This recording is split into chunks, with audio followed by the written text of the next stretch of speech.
السلام علیکم سامعین، 8 جمادی الاولیٰ کی تاریخ شروع ہو چکی ہے، 22 نومبر ہے۔ خبر کا عنوان ہے جموں کشمیر کے راجوری ضلع میں 2 کیپٹن اور 1 فوجی مادر وطن کے لیے جاں بحق ہو گئے ہیں۔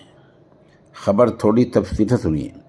جموں کشمیر کے ضلع راجوری میں آج حفاظتی دستوں اور حملہ آوروں کے بیچ تصادم ہوا ہے۔ اس دوران فوج کے 2 کیپٹن سمیت 3 جوان مادر وطن کے لیے جاں بحق ہو گئے ہیں۔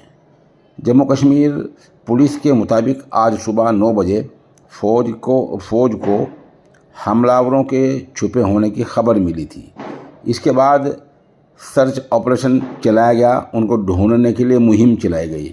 انکاؤنٹر میں فوج کے 2 کیپٹن سمیت 1 جوان ملک کے لیے قربان ہو گیا، جبکہ 1 جوان شدید زخمی ہے، جس کو علاج کے لیے اودھم پور لے جایا گیا ہے۔